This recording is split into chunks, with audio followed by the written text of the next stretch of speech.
A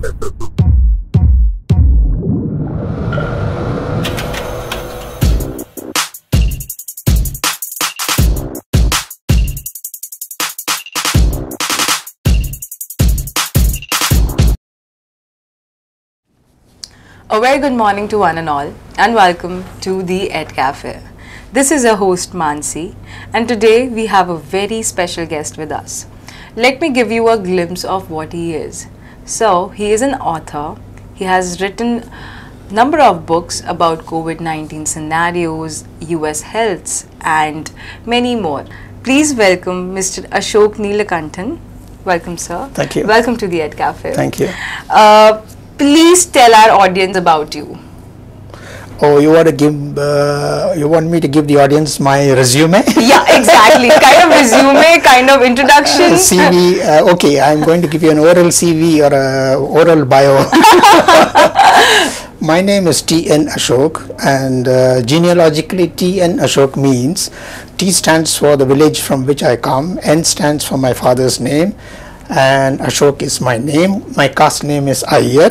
Iyer means I'm a Shaivite. I worship Shiva. Now, the reason why people name people like this in the south is that it's easy for one family to identify another family. I became a freelancer. I started writing freelance articles in edit pages. I became the executive editor of Corporate Tycoons, and I was writing on government policy and issues. Then I was writing as executive editor for a Bangalore-based magazine called The Flag Post. Then I also took up assignments from this was actually a surprise. The surprise came from a friend of mine who was the editor of Financial Express. He suddenly called me and said, "Ashok, can you come to Bombay immediately?" I said, "What do you mean immediately? I can't come immediately like that." So he said, "No, it's very important, and you're the perfect man for it." I said, "Give me a brief idea what it is." "It's all about diamonds." I said, "I don't know anything about diamonds. I love diamonds. I love wearing diamonds, but nothing more than that. Now you come here, I'll tell you." So I took the first flight to Bombay, met them in their office, and there were two people who had come. One had flown from Dubai, the other from Singapore. Now you know a lot about lab grown diamonds, but at that point of time, I'm talking about the early 2000s. Not many people knew what were lab grown diamonds. Why did lab grown diamonds come into place? Because of two things. Most of Africa, particularly Sierra Leone, the diamonds excavation is under the control of slave traders. So people are chained, and there are open cast mines. They take out the diamonds, and these diamonds are traded for guns, and these guns are used in rebellions to throw out democratically elected governments. Now this is a vast subject on which I had to create an opinion that the slave trade, gun running, diamond nexus with the rebels, all this had to go, and diamond certification by the Kimberley process had to be done properly, and then how Kimberley process of certification of diamonds was faulty, and how diamond heists are taking place. All these I had to write about. 50 articles I had to write, and I wrote in 50 different newspapers and magazines. Business Line was kind enough to serialize my articles in 6 to 7 installments. I wrote articles, and they had an impact. Now, also had a collateral damage in the sense that there were diamond traders ringing me up from Bombay asking me who is the source, and they were all, many of them were of very doubtful integrity, and I was a bit scared, so I would never reveal the source. I said, as a journalist, I cannot reveal the source, you find out from yourself, but what I have written is the truth. So that was one of my most challenging assignments. So the next big challenging assignment was COVID, and this is where I said, as one of my friends has said in his citation, a very beautiful citation he has given. His name is P. Narendra. He was the advisor, information advisor to Prime Minister Vajpayee and P.V. Narasimha Rao. He has recently written a book called The Tipping Point about P.V. Narasimha Rao, and he was a very close friend of mine, and he said, Ashok, I like your book because it removes the epidemic of ignorance on the pandemic. So that's why I wrote the book. And then other motivating factors for writing the book was two of my friends died. One is Kalyan Barua of the Assam Tribune, and Meenakshi Barua of the Times of India. They both had contracted COVID because they were out on the reporting field.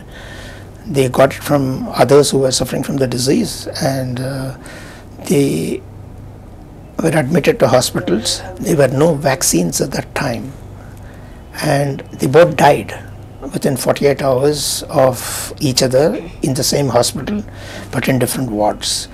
And they had a teenage daughter, and I used to go to their house in the weekends. They used to take films from me because I'm a film buff. I had some 3,500 films from 1909 to 2022. So they used to borrow films and see it. And that left a very, it left me in a sense of deep hurt, and I felt very saddened by the whole incident. Then I realized that I must write a book because there is so much ignorance about the disease. That's when I started researching. And in 2021 I started writing the book, in sometime in September. I finished the book, and by April and March I launched the first edition. Now I'm open to further questions. Okay, so it has been so much in these years, and as you told about the books that you wrote for the COVID-19, so I believe that there was some kind of a motivation, or maybe there was some kind of a scenario junction that created a genre of yours to just write a book, because you saw your friends like not being there with you. Sorry for the loss, sir. Okay, so my first question would be like, what was the motivation to write your books? As you said, like friend is one of your segment, but what was, if you talk about the general scenarios, like what made you motivated to write the book about the COVID-19 scenario? First, as I said earlier, it was the death of my friends. Yeah. And two, to remove the epidemic of ignorance on the disease. Then I realized there are a lot of books that have been written on COVID. I surfed and I surfed. I was in the COVID mood, you know, so I was not going out. I had a lot of time to sit at home and surf on the internet on my laptops. I realized most of the books were written either on the vaccine and its efficiency, or on the mutation of the virus, or on the epidemiology of the disease. There was no general knowledge book. I wanted to spread knowledge on the disease. So I said I will write a book which is of general knowledge to the people. So I started wondering, I was racking my head, how do I assemble the chapters, how do I do it? So you will find in my book, it's not much of a writing effort, it's more of a research effort, in the sense that I would go on the net, assemble material, put them together, edit it and put it in a cogent manner, and then anybody can read it. Even a 7th class student can read it. It's a good book for schools and colleges if they can put it in their curricula. It is a good book for a family man to read it. It is a good book for a medical person to read it. Good book for a healthcare specialist to read it. It's even a good book for a specialist doctor to read. Now, how did I write the first book? The first book was very general. I didn't have much knowledge. I didn't have much material before me. So what I did was wrote a brief introduction of myself. I wrote a brief introduction of the disease, how the disease broke out in Hubei province, in Wuhan city in China, how it spread all over the world, and why it took 6 months for WHO to declare it as a pandemic in 2020. September 19 itself, the disease had broken out. Now, there were a lot of controversies over how the disease spread. One was, the general belief was that there is an animal market in Wuhan, and bats are generally the carriers of viruses. They carry rabies, they carry a lot of viruses, and SARS-CoV-2. Actually, you have to see the progression of this virus. It started as ARS, acute respiratory syndrome. Then it became SARS, severe acute respiratory syndrome.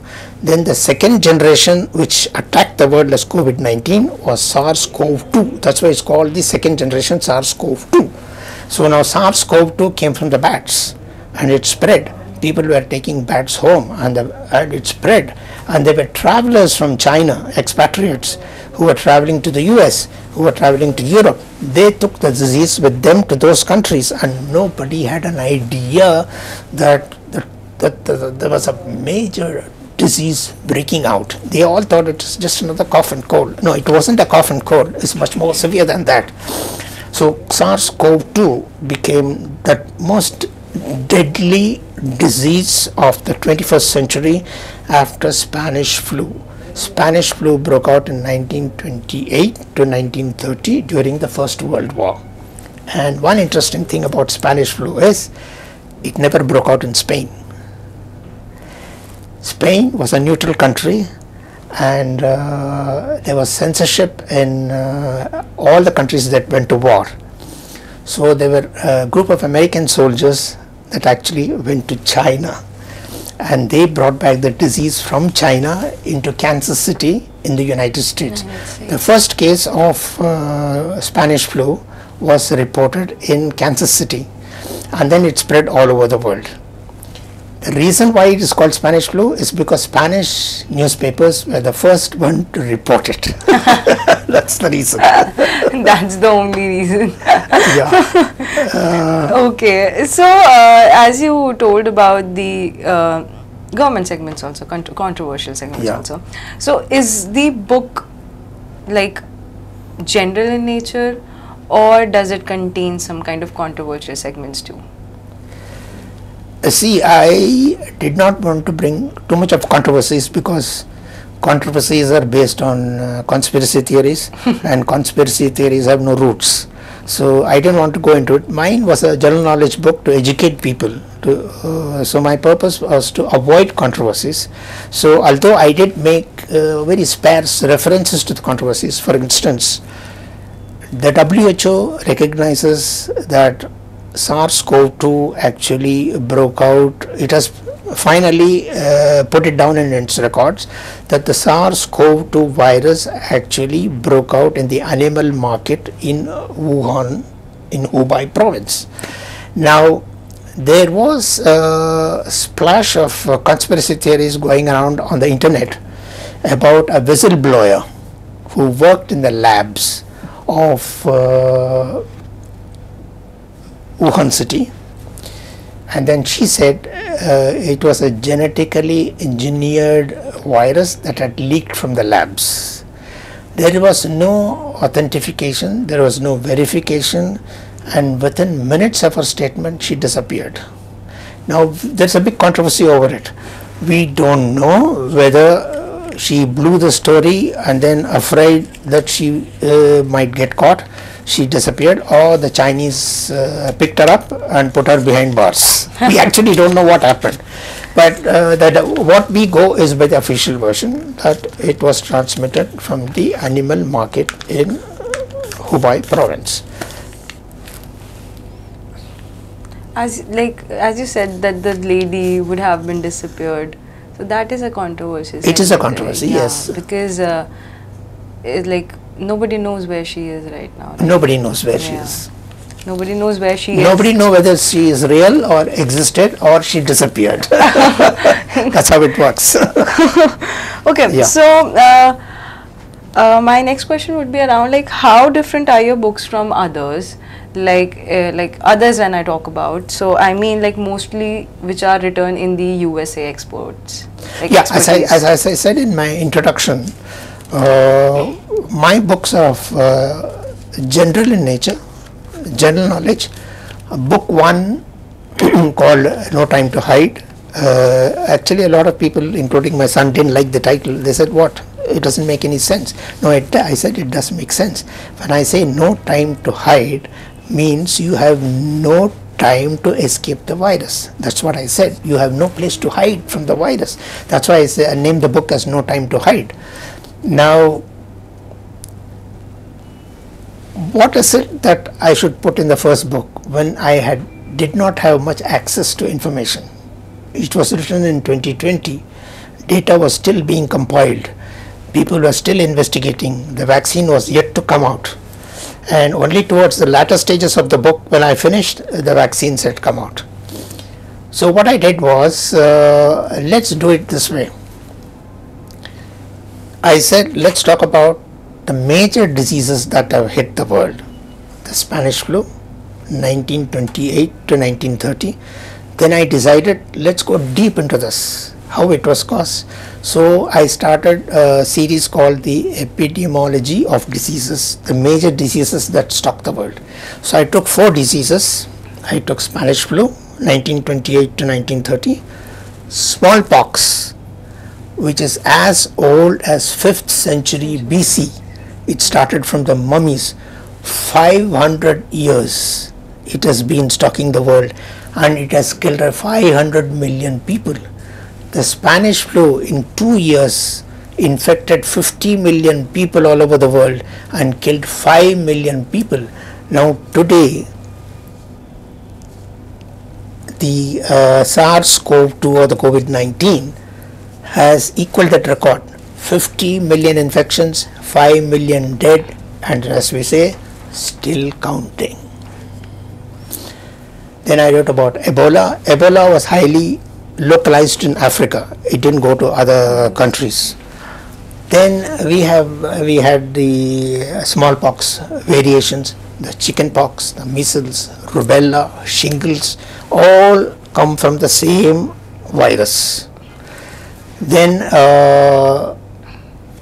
I traced the epidemiology of smallpox, I traced the epidemiology of Ebola, Spanish flu, and then came to SARS-CoV-2.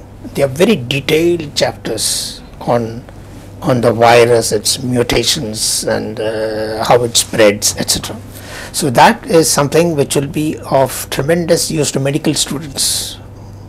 Maybe a little too high for high school students or colleges or schools, but definitely a must read for the medical students. So in a way I have covered the medical students, but after that, what was I left with? How did world leaders react to the disease? So I had reproduced Joe Biden's speech on the disease and the measures he is going to outline for containing the disease. The then Prime Minister of UK, Boris Johnson, what he said about the disease and how he is going to contain the disease.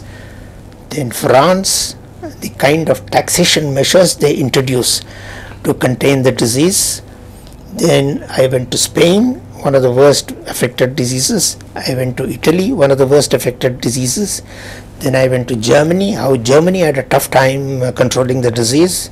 And then I came to India's success story, and then I didn't have much data on Russia. You'll be surprised to find the chapter on Russia is just 1 page for me because I didn't have much information. No information is coming out of Russia. So this is how the book progressed. Then I had about 30-40 articles I had written for my magazine in Pune. I thought I would add that as the second part B of the book, which would be dealing with the impact of the disease at at how it crunched the healthcare systems of the world, and how the economic aspects, what is the economic impact of the disease through the shutdowns, lockdowns, etc. So this completed my first book. I mean, you have so many of informations in your book, and as you said, so a lack of information about Russia, as you said. Yeah. I'm still figuring it out. but it is like, to be very honest, it is okay.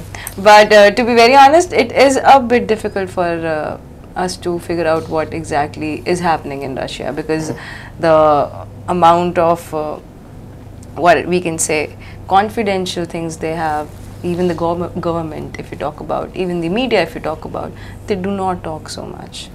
They're not out of it. They are not talking.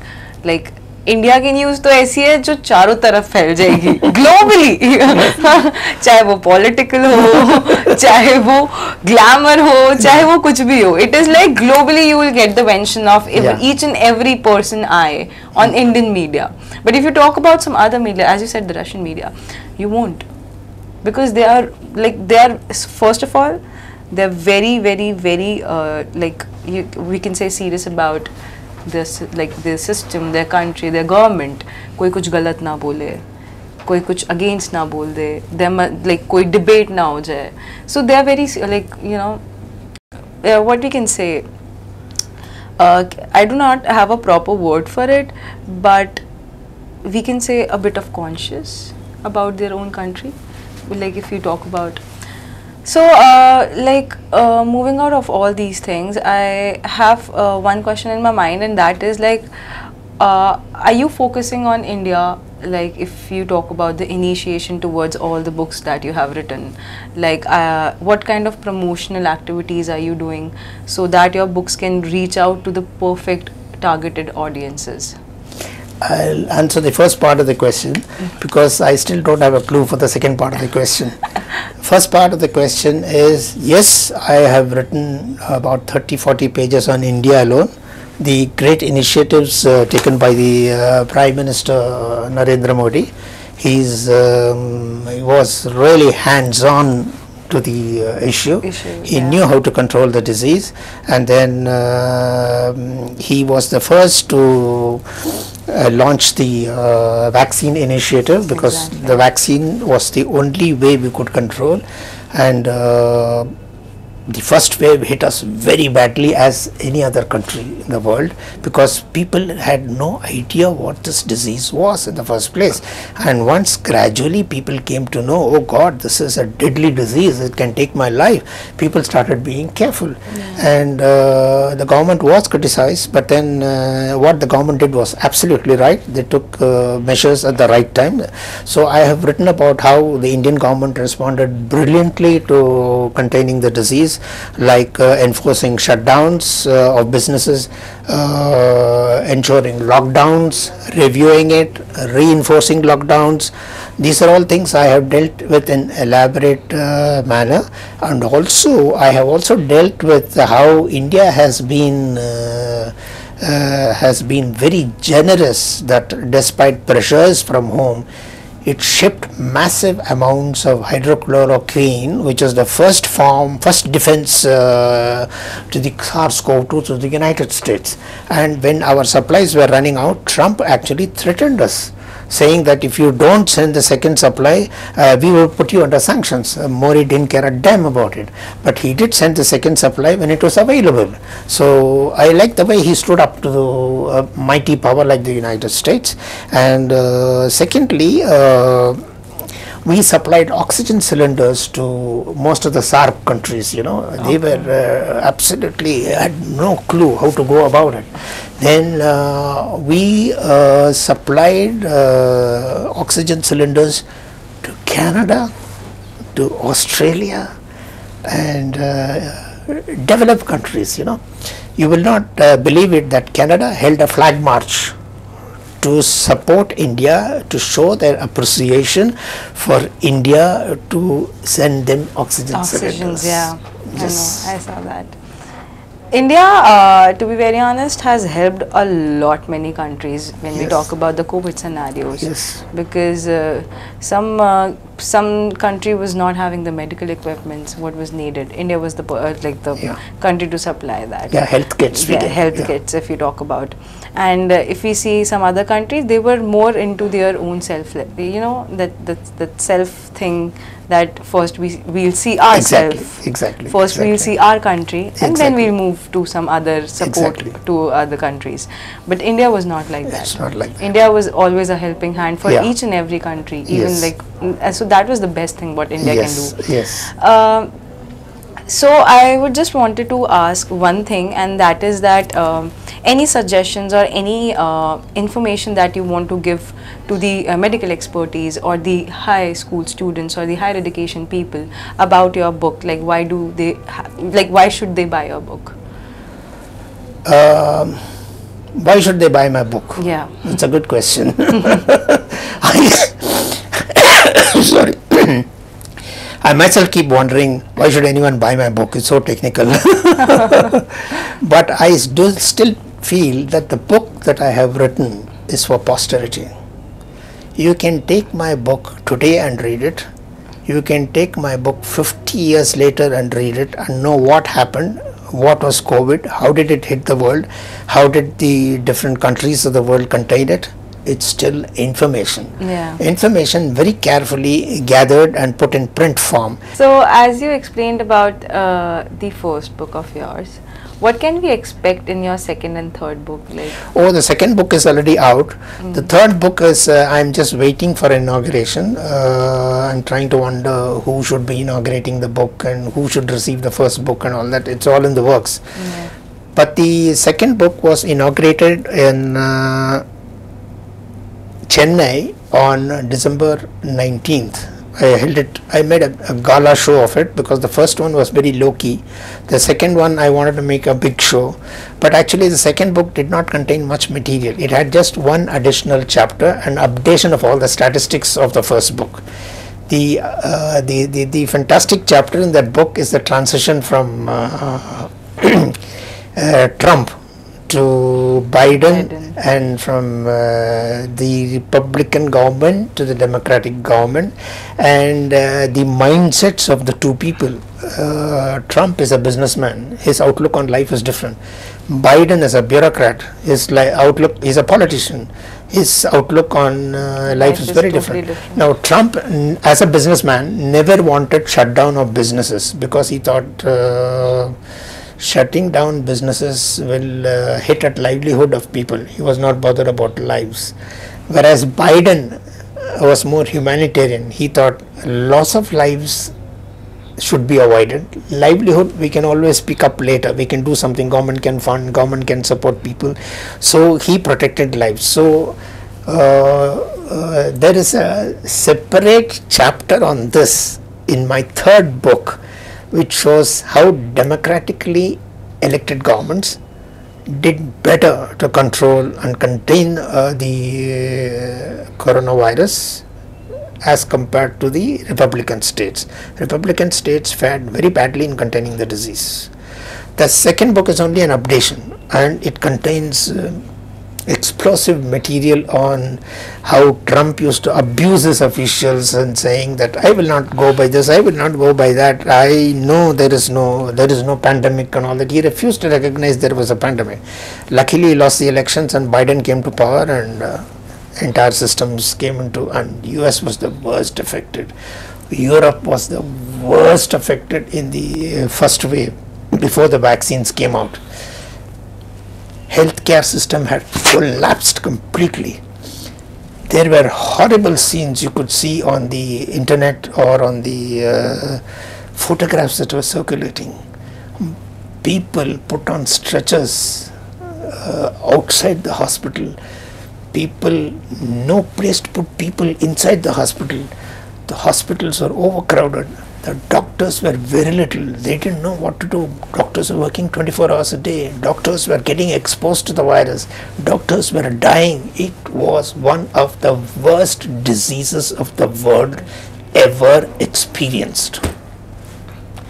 Now, as for my third book, I thought I had finished writing on COVID. I said, no more, I'm finished, I'm done. But the resurgence of COVID-19 in China, what they did was, China, if it was blamed for spreading the disease, should also be praised for containing the disease in a remarkable way by enforcing protocols. And it was easy for China to do it because it was China is a communist country. It's not a democratic country where people can raise their voices and say, don't do this, don't do that. But in China, nobody can raise a voice. What the government does, people have to listen to it. But even in China, they did what is known as a zero tolerance to COVID, because they were being abused by the world. So they introduced a policy called zero tolerance to COVID. They did home-to-home checks. They would go home and check people. It's not like you have COVID, come to this hospital, get a test done. No. The health workers went door by door to every house and checked, took the blood samples and tested whether they had COVID or not. And then they would isolate them. And then they enforced lockdowns. They told people not to go out. Now this infuriated a lot of the Chinese, particularly the youth, who wanted to go out and enjoy themselves, and they thought the COVID was behind us. And sudden surge, 37 million cases in one day. China was hit very badly. All the countries in the world said, oh my God, we are going through another wave, travel restrictions. And the worst travel restrictions were on Chinese passport holders, Chinese expatriates, and Chinese travelers all over the world. So they were being isolated, and this was causing a lot of problems. So I said, this is an excellent subject to write on again. So I wrote 6 chapters on the resurgence of the SARS-CoV, 37 million cases a day, and how China tackled it, and another 6 chapters on how China had tackled in containing the disease brilliantly in the first phase. Then I went to India again and drew up elaborate timelines on a day-to-day basis how each country contained the disease. Now the worst affected countries: USA, UK, India, China. China, I've already done 12 chapters. So India, one elaborate chapter, day-to-day basis, how India tackled the disease. USA, day-to-day how it tackled the disease. UK, day-to-day how it tackled the disease. And then Africa, I had left out, how the entire African continent dealt with the disease. That chapter is there. Then I have 2 interesting chapters. One is on Lancet had criticized the way India handled the disease. So there was a powerful lobby of Indian doctors who made a strong rebuttal to Lancet, saying it was all based on faulty studies. So that is one. Then Finland University had a very balanced approach towards how India did the job and how it can do it better, sort of a recommendation. I carried that paper also. Then there was another chapter on Sweden. Sweden is the only country in the world, you will be surprised, did not enforce lockdowns, did not enforce shutdowns, and yet it contained the disease. Why? The reason is the Swedish constitution does not allow or ban people from moving within the country or overseas. That's a constitutional provision. So if you stop a person from traveling within Sweden or outside the country, it's violating the constitution. So they couldn't do it, but still they devised methods to control and contain. But then it's easy for Sweden because Sweden is a very sparsely populated country as compared to other countries. And also if we say as compared to India and China, of course. It was a very sparsely populated country. It was easy for them to pull it off. Then the most interesting thing was, people would ask, what is it that I should do to protect myself from the disease? What is it that I need to do? So I ran through. Then I came across a chapter written by doctors called Frequently Asked Questions About COVID. It was a wealth of knowledge, questions after questions on what is SARS-CoV-2, how do you protect yourself, what happens, is this real, is this fake, and I put all the frequently asked questions together and developed another chapter.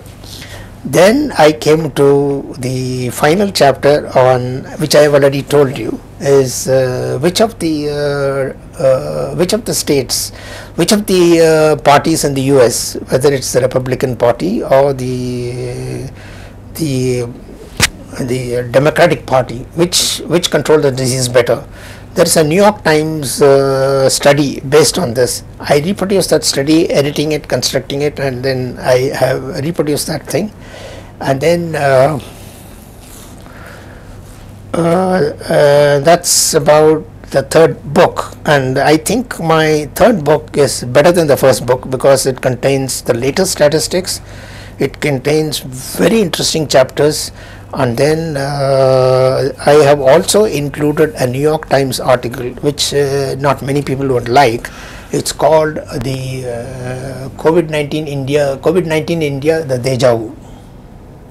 So they talk about, they have come to India, they have toured all the districts and saw how the government has dealt with the disease and how hospitals were unable to cope with it and all that. So I thought it's an external perspective, balance it, not just praise ourselves, pat ourselves on the back and then say, look, this is what New York Times is a very respectable newspaper and they do good studies, and I thought it's worthy of inclusion, so included that also in the book, and that completes the trilogy of books on COVID-19 which I have written. A lot of information. I am sure the students, or maybe if I talk about the medical experts, or even if I talk about the higher educators, you guys would get a lot of information through this book. Thank you for your time. Thank you so to much. the edCafe, sir. Thank you for giving me an opportunity to appear on your television network. It was a wonderful conversation that Thank we you have. so much. A lot of information that has been given by you, of course. Yeah. A bit in chunks of controversial segments if you talk no about. Yeah. कहाँ controversy नहीं होती and Indians को जब तक controversy ना मिले तब तक मजा कहाँ आता है. So thank you so much for the conversation, thank you so much for all this, thank you for the books that you have. I am sure students are going to love it. I'm sure the students, like the experts, are going to love this. So this is the book. This is the first book. This is the second book. And this is the third bumper book, 700 pages, 750 rupees. I'll be giving you the link in the description box below for all the books, for you to buy all these books and get some good knowledge, even if it is about gender information, and even if it is about a bit and chunks of controversial information, or if it is about the science. So you are going to get all these things in this book itself. Thank you for the part. Yeah, the books are available on Amazon, Flipkart, and Notion Press websites.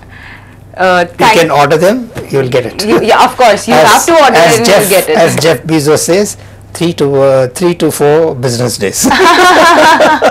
And if you do it through the Amazon Prime, you get it the next day. You will get it the next day.